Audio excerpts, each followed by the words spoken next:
What's good, everybody? Cross Chop, we are back. Another preseason edition. John, first off, get me to week one. I'm ready to get to week one. I don't know about you. We're 17 days away, and it feels like an eternity. Just give Oh me to man, week one. dude, I'm so exhausted. Been working a lot of shifts, a lot of preseason fantasy recaps. I'm just ready for the regular season to get here so we can get a normal schedule going. Yeah. Survivable. Get rid of get away from this third and fourth string preseason football. I want to see the starters. I want to see Dak Prescott play. I want to see Osa. I want to see Micah. That's why I like to really study. If But I yeah, see one I'm still more, happy the football is back. We're getting close. We're still getting some film, even though it wasn't the prettiest film, but we're managing. if I see one more Trayshawn Holden versus Ryan Flanoy argument, I'm putting a fork in my thigh. Like I'm calling it a day. I'm just this past game against the Ravens. I was sitting in the press box, and it might be dramatic here, maybe a little bit, but it was mid-third quarter. And I used to work at Subway to get me through college. I would make some sandwiches, and then I'd do some DoorDash as well. I was like, there was a point in the third quarter where I was like, I think I'd rather be making a cold cut combo right now. The preseason is just so bad. Like there's points in the second half in both of these games where it's just bad football. And it's like, they're not trying to throw everything out there. You have third and fourth stringers and fifth stringers in some position groups. It's been tough. But I still think there are some really good things to break down from this game. We have a lot of fun stuff to break down from this game, things that matter, things that definitely do matter. We're going to kick it off with the first-round pick, Tyler Booker. Coming off of his initial preseason action, what was it, 28 snaps that he ended up getting in that game, well into the third quarter. I mean, with the way the time of possession battle factored, it got really weird as far as how long the starters ended up playing. But if you go back and you look at Tyler Booker's film, man, there was some really good stuff to like in pass protection. I think there's some stuff in run that he needs to clean up a little bit, but overall, you got to love the day from Tyler Booker. Yeah, I was like you said, I was really impressed with what he did in pass protection, especially his ability to anchor and how strong his grips are. The defenders just had a really tough time shedding and disengaging off blocks once he landed those big mitts of his hands, landed them inside.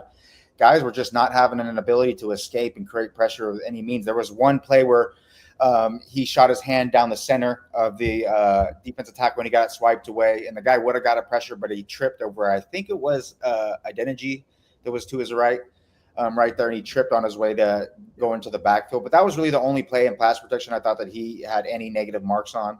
I was very, very impressed. His ability to set half a man to encourage, give when you're an interior rusher and everything hits so quick, you want to limit their options. You want to provide dilemmas where they have to make a decision between two options and they don't have the full requisite of their whole entire repertoire. They can go inside, go outside, go through everything.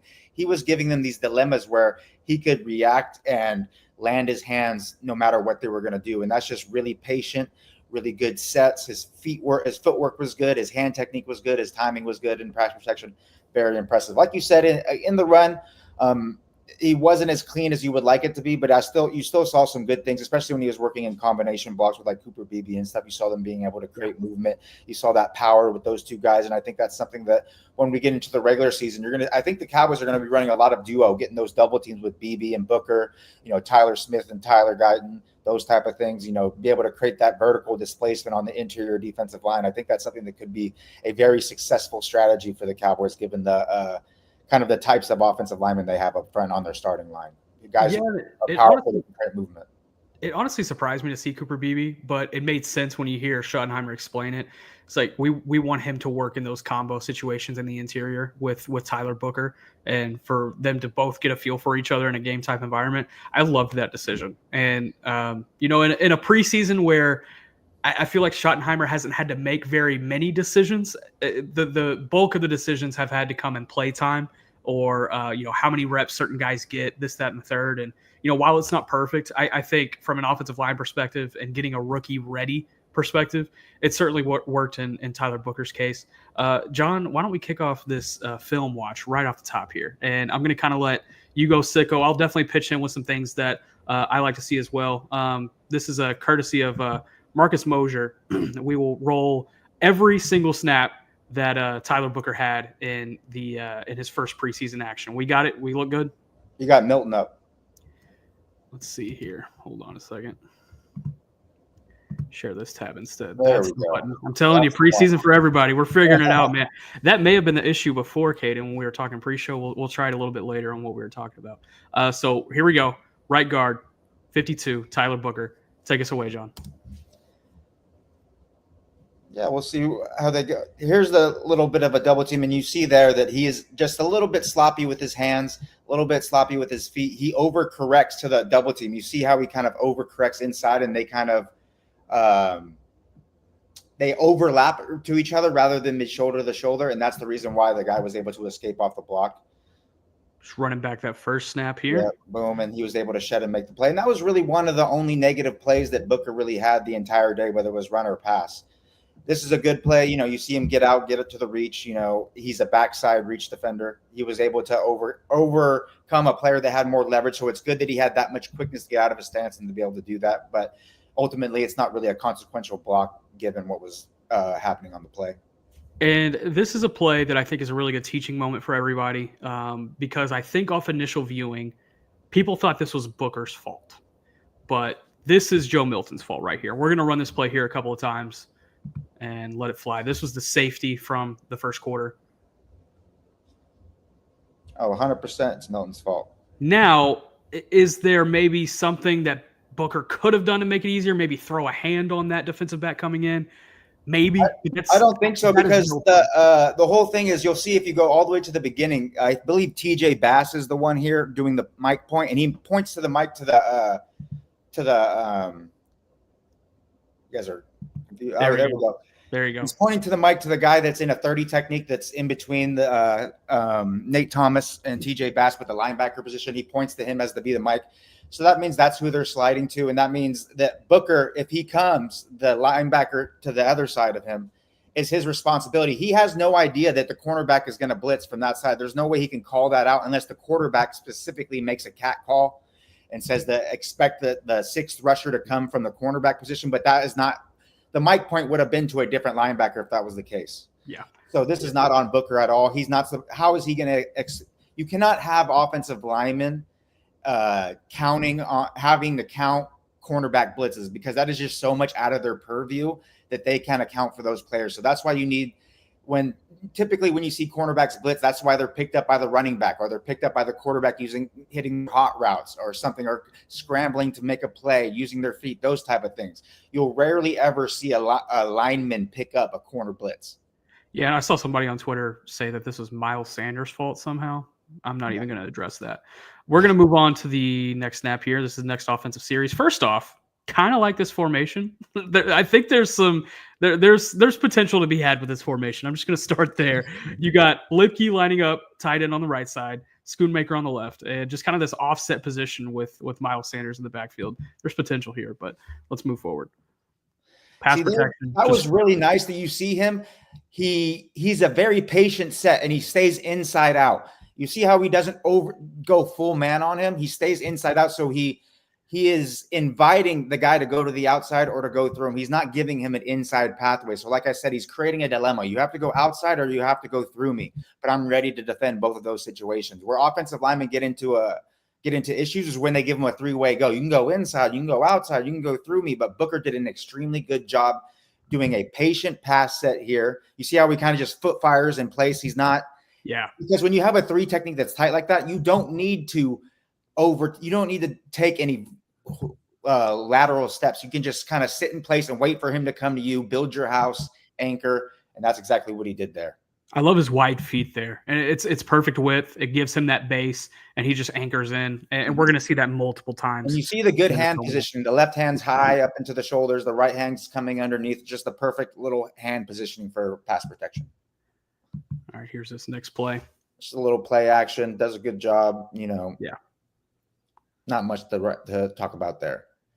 Another really good job. You see there, he does a really good job recovering because he slides a little bit out so we can get that outside man projection. But when he sees him dart inside, quickly darts back inside, is able to land his hands, and he's good. This was my favorite pass protection. Strong anchor. strong anchor. This was my favorite pass protection rep of his in the game because of the recoverability, and it happened so fast. And for those that watch the draft show, they know I'm a big Ainias Peebles guy. I think he has some real upside, especially in this Ravens system. And he got on him off the ball. He got on Booker, and you see Booker quickly recover and just throw him down. It was pretty good. It was pretty good. I like to see that. Be able to fall. All right. Little combo action. Yeah, see, this one was a little bit weird. I kind of put it a little bit on Cooper Beebe that he didn't get enough push to allow Booker to overtake the block. Because you're doing a horizontal combination block, you need to press that hip so that 91 would come a little bit more square with Booker so that he can overtake and continue that push, but he doesn't. And that's why the guy is able to split the double and kind of make the play. I wouldn't really put this one on Booker as much as I was put it on Beebe for kind of being too quick to get out of that combo. Anytime that you see linemen comboing into the second level, they have to secure that first defender before they climb. Yeah. But he doesn't do that here. Beebe I feel like he kind of predetermined, like, I'm just going to tap and go. Whereas he needed to stick on that for maybe a step or two more, and then it would have been a much more successful play. All right, moving on here. Rolling along. Just another strong. That's really good. And you see, it's not much displacement, but you see how he moves him a couple of steps, and that widens the gap just enough for the running back to be able to come through that hole. A really good job. Yeah, I love that rep. That's probably one of his best run protection reps. This one's great as well. Yep, another one running him wide. Very good. Very good there. Because when you're doing those horizontal zone run plays, you want to get the defensive line moving sideways so that your running back can cut off of you. Even if you're not overtaking and reaching him completely, if you can keep running him, that provides an easy pathway for the running back to cut off of you. And that's just as successful as it would be if you were able to reach and overtake. So this is that 4th and 1 play. And from talking to some people after the game and today about what exactly happened here, Sanders was supposed to cut back to the right side. He was supposed to follow Beebe and Booker on this one. Mm-hmm. I'm not sure he would have had much room had he done that, but regardless, they get stopped here on 4th. Just an aside, Miles Sanders had at least 3 or 4 different examples of poor vision leading to poor success in the run game. The very first run of the entire game, they're doing a split zone, and he predetermines his cut because he follows the sift block instead of pressing the front side and hitting the front side hole, which you're always supposed to do on zone. Even when we're doing a split zone, you got to press that front side. We'll jump right back to it right here. You see there on the left side, it was wide open. Yeah. You have a one-on-one with a safety filling. That's exactly what you want. I mean, Nate Thomas and TJ Bass do a fantastic job on that front side. And Miles Sanders just predetermines his cut, because a lot of times when you have that guy coming across the sift block, you do cut it back just because of the natural movement of the defensive line with the sift. But this is a perfect example why you cannot predetermine your cuts and your reads. You have to take the reads out fully for what they are. And if he would have done here, he would have pressed it front side, and he would at least got 5 yards. At the very least, he would have saved this team 2 points.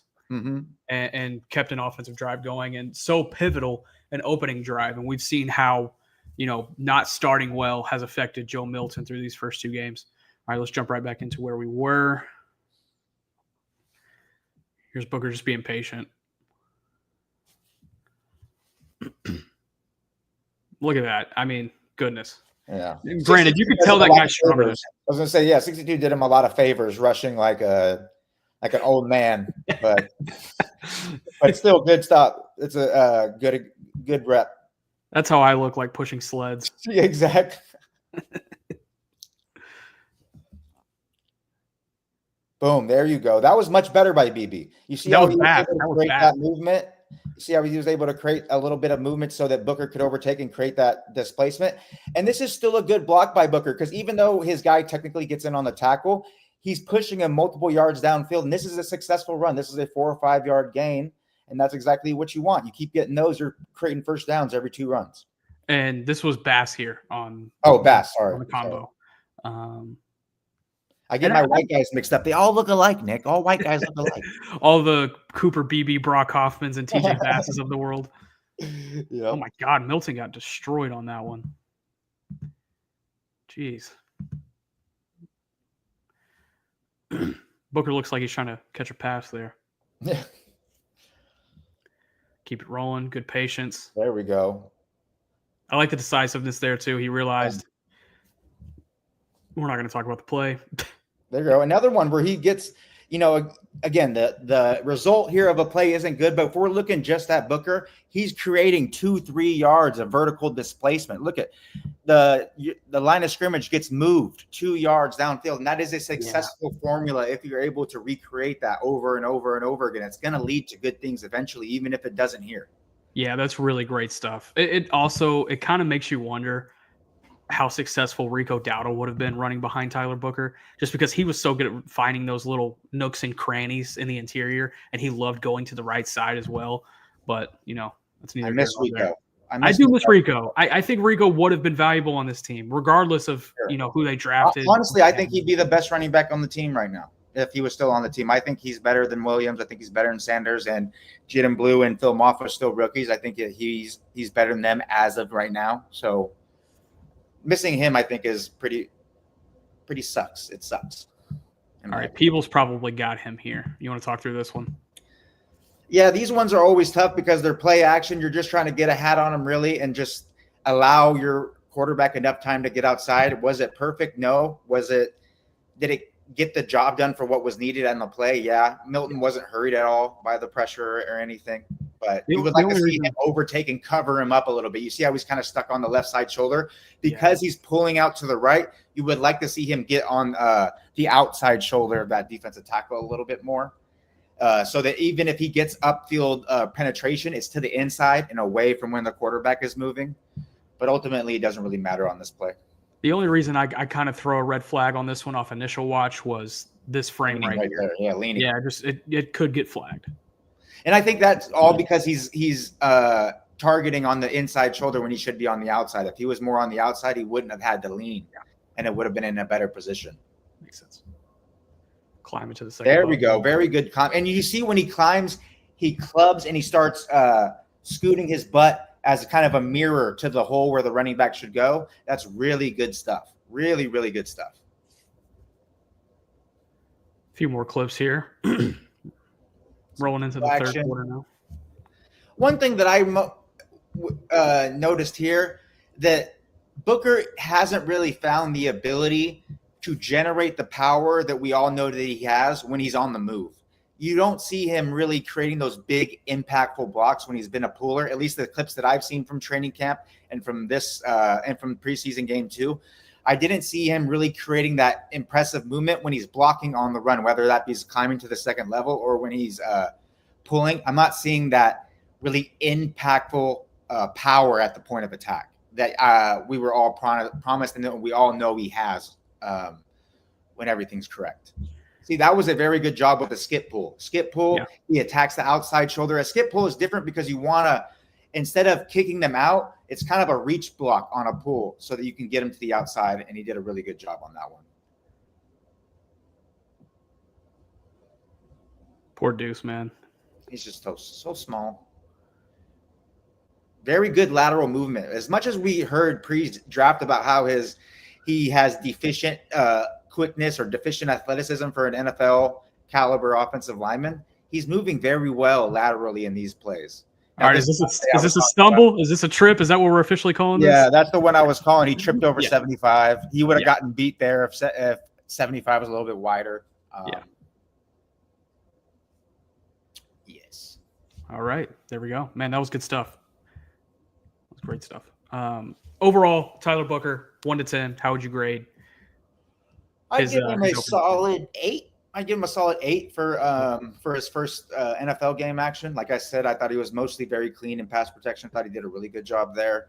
Run game, saw some good things, some things that he needs to clean up, but there was nothing that really worries you or scares you or makes you like, oh my gosh, when they get to the regular season, they're just going to take advantage of him in this situation. I thought it was I'm very optimistic coming off this game about what he's going to provide for the Cowboys early on in the season. Do you play him in week 3 of the preseason? I don't think you need to. I'm always someone who's really afraid of injuring people, and especially the last preseason game. I'm kind of like, we've gotten here. Let's get to the regular season. I'm the type of the best way to come out fast in the regular season is to be as healthy as possible. That's why I've kind of been a bit of a curmudgeon with how much Shadi has done so much team periods throughout camp. But so yeah, personally, I would be sitting basically everybody that's going to be contributing in a major way week 1 and just get ready for the Eagles. Moving on, Joe Milton once again for his encore performance of week 1 was an even stinkier week 2. First off, John, are you comfortable as it sits right now? Dak Prescott goes down 3 games. Are you comfortable with Joe Milton? Hell no. I mean, how could you be comfortable? How could anybody be comfortable? I know I was talking about like why I would take Joe Milton over Cooper Rush going into the game. And that was a lot of it based off the conjecture that you hear from coming off through camp and just, that he performed a lot better during the camp practices than he has during the 2 preseason games. But two preseason games, very, very worrisome. And I think what we're going to get into in the film here, and what Shadi talked about in his press conference today, his footwork is making his life even harder than it needs to be. Obviously, he's not playing with the most talented group because a lot of the Cowboys starters are not in the game, so it's going to be a little bit tougher anyways. But he's making life on him even more difficult, especially when there's pressure, especially in those situations where there are adverse circumstances. He's making life even more difficult. And I think I clipped 3 plays for us to kind of show the footwork inefficiencies that lead to inaccuracy issues. And go back to start at the beginning. Sorry, I was talking. No, you're good. You're good. Here, you're going to see him. Watch his front foot. He doesn't create the hallway, and look at how his upper body is kind of tilting as he throws. That's because his front hip isn't able to rotate through, so he's not able to generate any real power from his lower half. So he's relying entirely on his arm, not only to aim the ball, but to also generate power. And it's really, really almost impossible to be consistently accurate when you're making life difficult on you like that. And I realize there's pressure in his face like this, but NFL starting quarterbacks, you have to be able to maintain your footwork and your mechanics under pressure. And here he just doesn't. You could see it's just a really awkward throw, and he's just making life difficult on him. It's really hard to be accurate in those situations when your footwork is that inefficient. And there's so little movement happening with his lower body when this ball is being released. And we talked to Coach Schottenheimer about it today. I asked him, I said, how do you doctor touch? Because touch is obviously the biggest concern I think you would point at with Joe Milton. And he is right there in lockstep with you, John, in the sense that his touch concerns, he is attributing more to footwork rather than mechanics. He's like, his mechanics are fine. He's like, sure, there are some things like, if it's there was one ball that he mentioned that was thrown to Hunter Lipke that he maybe put a little too much on. He's like, you probably should have flicked that instead of followed through. But most of his touch concerns are stemming from footwork issues. We'll keep rolling here with this week too. 100%. Here's another example.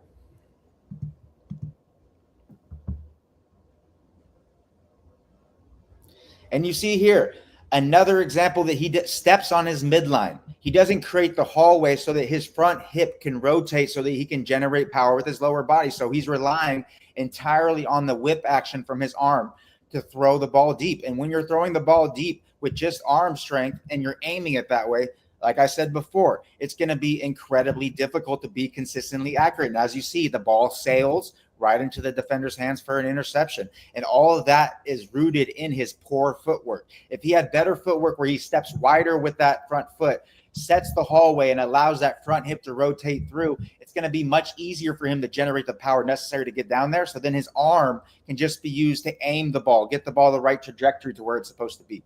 So correct me if I'm wrong here, John, but the core of the issue I see as far as his footwork goes, his front foot is way out in front of his arm, and he needs to find a better balance with that, correct?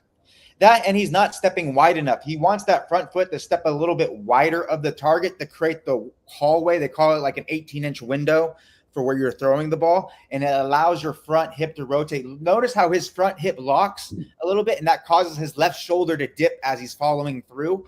That's why the ball sails on him, because it's not a consistent throwing platform where his shoulders are square. He's always having the tilt, and that causes the arm to come in higher, and that's why you see the ball sail. We'll look at clip number 3 after seeing this interception again. Yeah, this one, I mean, just falling away. This is not the same thing with the in the hallway. It's just sloppy footwork, fading away. Yeah, not generating power. Everybody knows what the common adage is: you don't want to throw off your back foot. He doesn't really throw off his back foot, but his other foot is so far back, it's basically like it's his back foot. Did he maybe feel the pressure a little bit more than what it was? Yeah, exactly. And that's what I'm saying. He's making life difficult for him, more difficult when there is pressure. Step into this thing and throw it. You may get hit, yes, but that's what an NFL quarterback has to deal with. It's not easy. If it was easy, everybody would do it. Yeah, and this just looks like a lazy throw at the end of the day. And that's not saying that's what it is, but that's what it appears to be. He has lazy throw, lazy mechanics, whatever you want to attribute it to. It is lazy because there is space for him to go through his proper mechanics and proper throw here. He has plenty of space. It is lazy, unfortunately, as much as that is demeaning to the player. But it's true on that play. I'm not saying he's a lazy person or a lazy player in general, but that was lazy mechanics on that play. I like the question, John, but maybe explain what you're trying to say. Are you talking like success-wise, like offensive success? Because there has been more. Talking about Milton. Why was he better in camp than he has been in the preseason? And that's a good question. I think how I've answered it is Joe Milton is not going to be sacked in a training camp environment, and there have been so many times in these camp practices where he's held onto the ball 4, 5, 6 seconds, and he would have been sacked 2, 3 times by then. And he just rolls out and he finds his guy on the run. And, it's a play you still post on Twitter because he threw it 40 yards down the field. I think when he has live rushers and he knows that contact is a full go, I think things get a little bit different for him. And Trey Lance kind of had some of the same issues too in his first training camp. I think it kind of changed by the time he left. I think he was finally kind of starting to figure out how to feel pressure. We're starting to see that with the Chargers now, but overall, that's been my biggest reason for the discrepancy. Yeah, and we're seeing why that Joe Milton, despite the incredible arm strength, the arm talent, the athleticism, the size that he has, why he was such a late round pick. It's because of these type of issues, these footwork issues, these type of things that, despite all the physical gifts, make it difficult for you to be consistently successful in an NFL environment. We're seeing them play themselves out. Maybe we should have expected them more coming in, but he's still someone that obviously has a lot of room to grow in the footwork department and in the feeling pressure, stepping up in the pressure, those type of things. What up, Dustin? Appreciate you joining us here tonight. Okay, so big picture question. And I threw this on Twitter. It was a question I kicked around in the press box the other night. Jameis Winston is probably the odd man out in the Giants quarterback room. Let's say the Giants want a 6th round pick. Do you do that? And do you feel like this team is good enough to where if Dak Prescott does go down, Jameis Winston comes in, they can still be a playoff team? I kind of ascribe to the old Tom Moore adage of we don't practice. What was it? The whole adage about Peyton Manning is why don't we practice with the backup ever? It's because we're fucked if Peyton Manning misses a game and we don't practice fucked. And that's kind of my thing about the backup quarterback situation. I'm kind of like, if Dak Prescott is going to miss any meaningful amount of time, especially with this team, I don't think that they're good enough to have an ability to be in a situation where they can have miss Dak for a month and still be okay to win, even if they, I just don't think they have the talent on the team that if you have any backup quarterback that we're going to be playing winning football, to be honest, unless we're just get lucky and it's during a weak part of the schedule or the other teams are also injured, those type of situations. If everything is equal, I just don't think the team is talented enough that without Dak Prescott at quarterback, regardless of who the backup is, that they're going to be playing winning football. So I probably wouldn't do that. I would kind of call their bluff if they're going to cut him. Then yes, if he's cut, then yes, I'm looking to bring him in and to be that backup just in case something happens. Because I think that insurance is, it is valuable in a sense, but not valuable enough to where I would want to give up a pick. There are 3 potential cuts that I'm keeping an eye on coming out of next Tuesday at the quarterback spot. You got Jameis Winston for the Giants or Tommy DeVito, kind of depending on who they cut there. I don't feel like Tommy DeVito is better than either of the 2 quarterbacks in this room right now behind Dak Prescott. You go to the Browns quarterback room. I think Kenny Pickett is probably the odd man out there. You could interest me in Kenny Pickett. Is it the world saver at backup quarterback? Absolutely not. But he was a backup quarterback for a Super Bowl winning team last year. He has the experience of doing it. And I think he could give you probably a higher floor, not a higher ceiling, a higher floor than what you have right now. And then, what was the third one? Case Keenum with the Bears. That's one I'm potentially keeping an eye on too. If one of those three come available, then sure, you see what that market looks like. But if not, I mean, John, unless this team is 6-1 and Dak has to miss 5 games, you may as well just throw Joe Milton out there to get him that experience that he's going to need anyway. I just don't see a reality where you are 6-1 anyway. So it's probably a situation, best case scenario, where you're like 4-3, and let's say Dak misses 2 or 3 games. He's missed time 4 out of the last 5 seasons. It's healthy to plan for. But at that rate, you plan on Joe Milton and or Will Grier, just kind of depending on what the matchup is. Yeah, totally agree with everything you said. It was kind of like the reason why I was clamoring for Trey Lance to play in front of Cooper Rush last year when Dak Prescott was out and the season was basically over. It's like, yeah, exactly. Why not see what you got in Trey Lance? See if giving him the reps can make him develop and improve and show skills that can make him want to be a backup quarterback. And if not, the worst thing is you get a better draft pick in the process. So, yeah, I thought it was kind of it was a win-win situation for the Cowboys last year in a bad situation with Trey Lance if they would have played him over Cooper Rush. But obviously they wanted to keep some semblance of we're still trying to win games, and which is still valuable, especially when you have 53 adults and stuff and guys who are very prideful and don't want to just go out there to lose. All right, we're going to dive into some linebacker stuff. And the name of the game here, run discipline, run fits, linebacker talk, and a lot of Damone Clark. So let's dive into this. There was some great, there was some good, and there was some bad. And we're gonna dive into all of this. Let me know, John, if this works when you see this. Ready? Is that working? Yeah, I see it. All right, let's try it. Oh, yep, it's working. Perfect. Okay. I need to go back, actually. All right, here we go. We are going to be looking at Damone Clark here, 18. Sorry, guys. I'm figuring out this little clicker. And let me do a little bit of rant. Hey, Please do. NFL Plus, pull up the damn play so that we can click on the play so we don't have to be like plebeians just hitting the 10-second thing every 3 seconds. And they don't have the time. They don't show the scoreboard like they do on the all 22. So you have no idea. Like I'm trying to get to specific plays and I'm just like, I have no idea. That's why I didn't post a lot of clips on Twitter this week, because I was like, I have to pull even though PFF has their own all 22 thing. Very nice, very great, much better product. But I have to pull the clips from NFL Plus if I'm going to post them, and it just made it impossible this week. And apparently, it'll be in the regular season. It'll be back, and in the preseason, it's not. But it was so frustrating. I was cussing out my computer constantly. I was just like, "Come on, NFL, give me some help, please." All right, here we're going to roll here with Damone Clark, starting off with a strong play here, and. This was really cool because you saw the Cowboys kind of create the movement that they've been talking about with Eberflus so much. They slant Williams. When you look at pause it right there. Oh, there we are. You can see there that from an alignment perspective, Sam Williams is the C gap defender.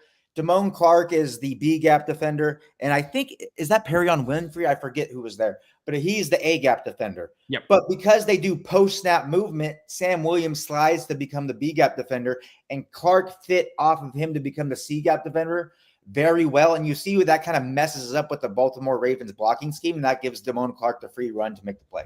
It kind of crashed all of these linemen in. And while there's not necessarily a tight end here on the other side, you could kind of call Clark a D-gap defender in this way. And Schottenheimer, he said there were ups and downs with D-gap defending when it came to the linebackers defending the run on Saturday. But I thought this was one of the bright spots, and I wanted to highlight this right off the top, just to be able to kind of cut off what's happening there with Rasheen Ali.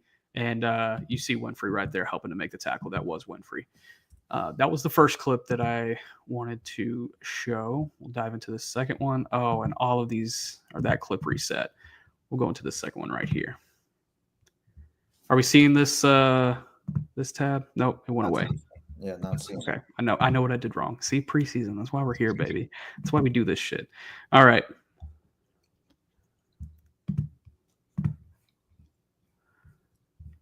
There we go. There we go. I can see it. Let's see the Here kickoff. we go. Some of these clips accidentally reset, so we're going to go through about 8 of these instead of 12. But here's another one. This was the Jack Sanborn, or no, it wasn't. I'm sorry. This was one of the bad ones. This is one of the bad ones that I did want to highlight. So this is unfortunately one of the bad Maris Leopold looks. We're showing kickoff return. Share this tab instead. Hold on. Oh my God. This is going bad. This is going awful. Here we are. There we go. Now my goodness. Caden, producer, this is not his fault. This is all me. Just so y'all don't kill Caden in the chat. All right. We're going to take a look at this. Shamar James, he had his moments as well. Just reset on us. Oh my gosh. If you want, let's just talk linebackers here. The thing that I was impressed about Damone Clark is a lot of the issues that he had last week, he didn't have this week. He was seeing things better. And this was the best that I've ever seen Damone Clark play into and get off blocks in really his entire career. He was attacking blockers, and he was showing some ability to shed and make plays. I think 2 or 3 of his tackles came off after him engaging a blocker, shedding and making a play. And it really, that in addition to seeing the ball better, keying and diagnosing what the offense was doing better, was allowing his special traits, his speed, his quickness to really show out. And you really saw that on that play where he chased it to the sideline. I think it was either a sweep or a toss to the sideline, and he chased the running back down. You saw that speed. You saw that. Yeah. Everybody talks about that. The only defensive player that has been able to equal Micah Parsons from a miles per hour perspective has been Damone Clark, and you really see it on that play, especially when Clark is seeing things correctly. That special and rare speed and pursuit ability really comes to the forefront and allows him to play winning football. And I hate it because I did have that clip pulled up where Damone chased down Rasheen Ali, but all in for the better, just like this team. LOL. Yeah, that's tough. We'll figure that one out going into next time. But I liked what Damone Clark did. I thought he had great moments. He had a couple bad. There were times where run gap discipline is still not 100% with him. Shamar James, man, fantastic. And I tweeted it out during the game. I like this linebacker group. I think there's optimism to have here. I think there are really good things to pull away from this linebacker group right now. We can talk about fantastic as well. Sanborn was fantastic in his limited work. There was a run fit he had on 2nd and 2 on the opening defensive drive that I loved. He just stepped in and was right there. Damone Clark really helped in that instance as well. That was another one of the clips I had pulled up. It's tough. It's tough out here for a young soldier. Going into Damone Clark, we talked about him. Maris Leopold, one of the defensive camp standouts. And that's before you even talk about Kenneth Murray. That's before you talk about DeMarvion Overshown coming back. This linebacker group's going to be fun. My only question is, how do they get all these guys on the field when they're all healthy? And I think that's probably where a guy like Damone Clark probably gets factored out, which is tough. And honestly, the pressure is on Kenneth Murray early on, because if Kenneth Murray comes out in these first 8-9 weeks and he does not show improvement in the run game versus what he did in Tennessee, DeMarvion Overshown is not going to technically take his spot, but he's going to take a spot in the linebacker room where he probably gets pushed out, and Sanborn moves into his spot. So there's a lot of moving pieces, I think, in this linebacker spot. And Kenneth Murray, while he is safe right now, he's going to be your green dot. He's going to be a starter on this team to begin the year. Mid-season, they're going to have to make a decision on who they take off the field. I know who. I said it already on, I think it was our first episode. I just don't trust Kenneth Murray based on what I've seen throughout his entire career. Poor instincts. He's very athletic. He's kind of like Damone Clark, that he's very athletic, very fast. He just doesn't know where to go because his instincts are so slow, and the poor instincts causes him to go to the wrong spot, get fooled by play action, get fooled by misdirection, not hit his run fits, be slow to his run fits, those type of things. Maybe Eberflus, the linebacker whisperer, can get him tuned up, and we can see the best Kenneth Murray than we've ever seen. But until I see it happen with my own 2 eyes, I'm not going to expect it to happen. And I think if someone is going to be the kind of the person holding the water, not really the person who gets moved out of the lineup, it's going to, in my opinion, be Kenneth Murray. Not to scare you, John, but there was a point in the third quarter on Saturday where Marquise Bell was playing a handful of snaps at linebacker. Oh, here we go. It just gave me PTSD of 2023. Moving on to the defensive line. Still a lot of questions to be had. I think We have a picture of James Houston there, and we've talked about James Houston quite a bit on Twitter, John. We actually talked to James Houston in the locker room today, and man, really good dude. First off, not that no one else is not, but really solid dude. He understands the position he's in, and he's like, look, I understand the talent that is in this room, but this is also an audition for 31 other teams, and I'm going to do everything in my power to try to find a 53-man spot somewhere else if it doesn't work out here. So I think he kind of sees the writing on the wall as far as, it's going to be tough to crack the roster here. John, you have been an advocate for finding a spot for him on the 53. If you do, who do you leave off?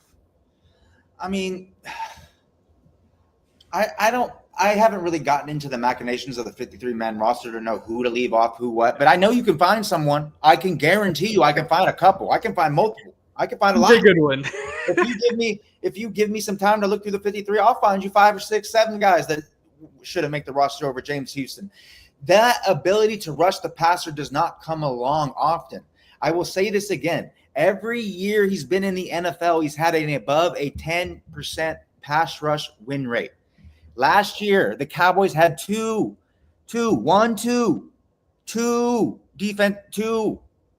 pass rushers have over a 10% pass rush win rate on at least 75 pass rush snaps. Micah Parsons and Osa Odighizuwa.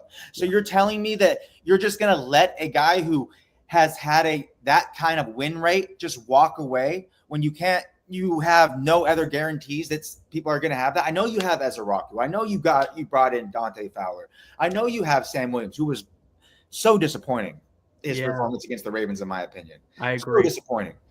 But you cannot let that kind of pass rush ability just leave on the street, especially when the dude plays special teams. Yeah. I mean, Shoddy gave him a shout out for his ability for what he did on special teams. You just cannot let that walk away.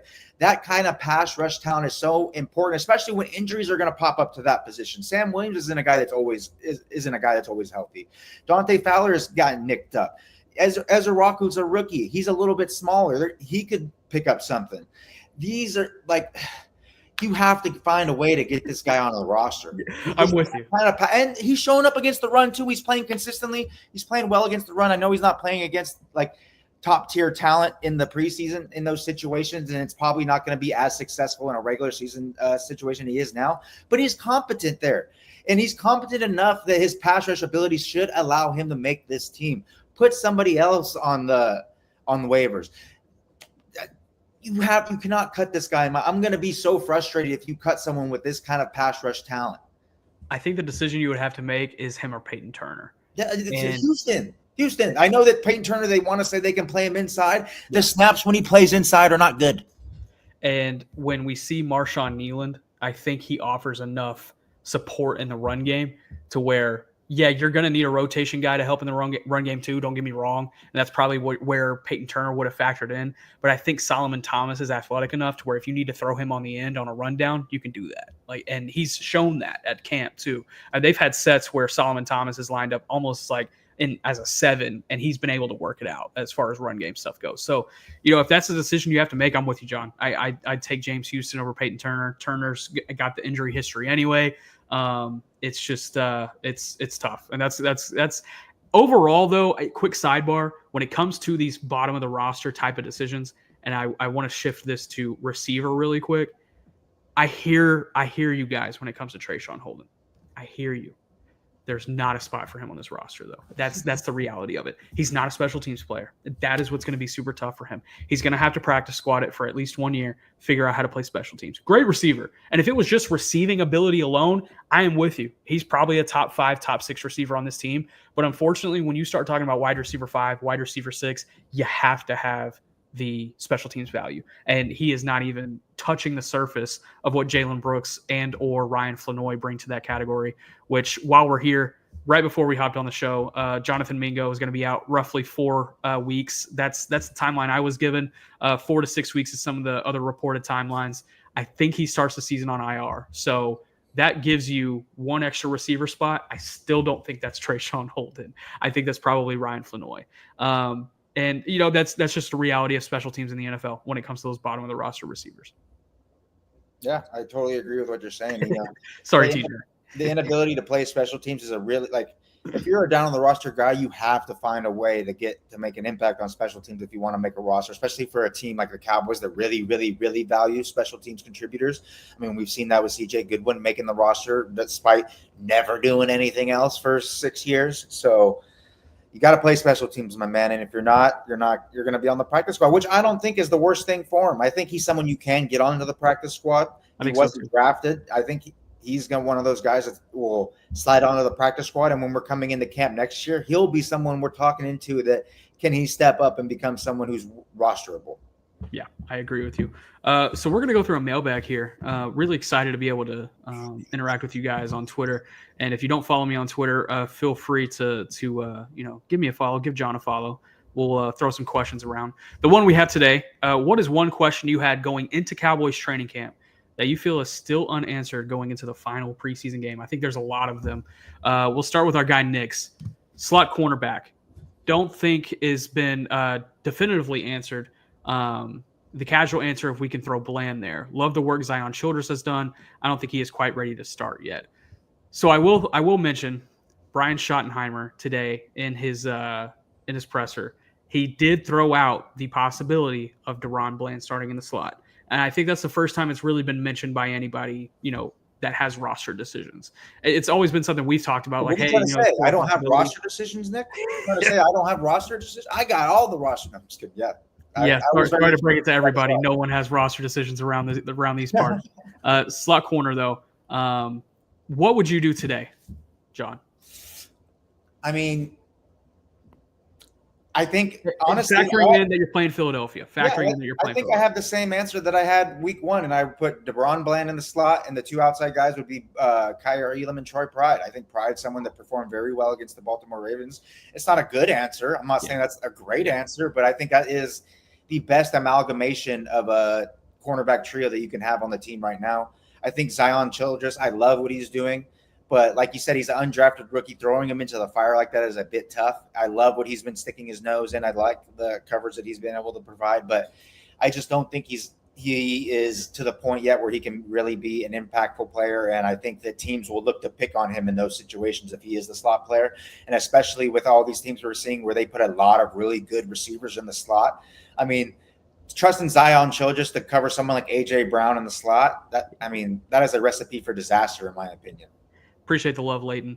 Can I interest you in stepping into the booth? Andrew Booth from the outside. I mean, I just seen too much. Like he played really well against the Baltimore. He did. Too many snaps of him just getting dogged on the outside constantly. Yeah. I think he's way too inconsistent of a player to be trusted in those situations. That's why I would rather have Pride as the starting outside corner than him. But I mean, he threw his hat into the ring with that performance for sure. If he can do that again in a third preseason game, maybe it's something that you reconsider. But as of now, I think I'm sticking with Bland, Elam, and Pride. Moving on, let's see what other questions we have here. Thank you, Nix. Appreciate the question there. Our guy Brandon Laurie, will Deron Bland be playing on the outside or in the slot? We addressed that one. Let's see. Okay, Joe with a good one. Do we have a true starting running back? If so, who? And Javonte Williams is going to be your starting running back. I can pretty confidently say that right now. And it's just tough because we haven't seen a lot of them. But I'm the type that, like, you don't need to have a Saquon Barkley at running back to be able to be successful. I like the kind of committee approach, even though I would rather have them drafted someone a little bit earlier. But I think with the amalgamation of Javonte Williams, Jaden Blue, and, Phil Maffa, Hunter Lepke, that type of thing, each player can give you a facet that you need to be successful. And I think the Cowboys will be just fine there. I don't think the running back position is going to be preventing them from having any success. It may not be the biggest driver of success either, but I don't think it's going to prevent them from having any success by the talent they have there. Hey, Caden, pull up this question we have right here because I had a very fascinating conversation with somebody today. Landon, my guy. Love Landon, by the way. Landon McCool, BCB, Locked On Cowboys. Make sure you guys are following and listening to that. One of my best friends in the Cowboys sphere. Fantastic human being. Absolutely, and this is a great one. How different will the offensive play calling be from last season? Conversation I had with Malik Davis today in the locker room. And I just kind of went up to him. I was like, "Hey, man, how's it been being back?" He was eating something from their cafeteria, and it was obviously his first time back. And since he got signed a couple weeks ago, I was like, "Feel good to be back." Everything. He's like, "Yeah, it's crazy." We talked about that a little bit. I was like, "I mean, you were signed 36 hours before you jumped in. Like, how did you even know the play calls?" And he said a lot of things were pretty similar. It's just certain concepts were different. He's like, but from a run game perspective, it was pretty similar. I don't know how much to take away from that, and how much stock to put into that. He said there were definitely some things that were new, that were completely foreign to him, and that he had to ask Joe Milton, like in the huddle or like while they were in the backfield, like, "Hey, what are we running here?" But he said for the most part, a lot of the language was still pretty similar. I wonder if that's attributed more to Schottenheimer's influence on the offense when McCarthy was around, or is it more of Schottenheimer taking a lot of what the McCarthy system was? To me, I don't think the design and the language of the offense was going to be very different anyways, just because of Shoddy being here. To me, where you're going to see the biggest difference is how the calls are sequenced. What situations are they doing this and that? Where, in what situations are they using this at the snap motion? In what situations are they going, tight splits or condensed formations versus spread formations, shotgun, no shotgun, under the center, play action, those type of situations, I think, is where you're going to see the biggest difference is how the plays are called, not necessarily the designs of the plays in and of themselves. And if we could pull up this last question here, Caden, how did they go an entire offseason and still no run stopping? I don't have an answer for that one. I don't. And that's 2 off seasons, to be fair. That is 2 off seasons. But you guys are going to make me blow a gasket over here. It's just so sad. I at this point, we just need you to beef up to 300 pounds, John, and Bro, throw your body in there. Man. I'm trying out here. I'm out here lifting these weights. Yeah. Eating all this food. Yeah. I'm coming for you, Mozzie. Quick UFC review over the weekend. Any surprises for you? Oh! It was really, honestly, a fantastic show. The main event was a little bit boring just because Hamza was so dominant over DDP.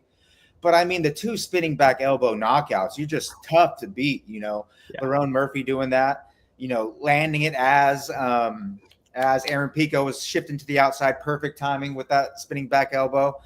And then our guy from the Fighting Nerds hitting the spinning back elbow, then lighting a cig in the post-fight press conference like an OG. The only thing that would have been better if it was a joint, baby. Get rid of the nicotine, get rid of the tobacco, go with the Mary Jane. It would have been perfect. But they were in Chicago. He could have made that work. Exactly. It was a fun show. I was really, my dad came over for it, and that's always a really fun time. We had a blast watching, talking the fights.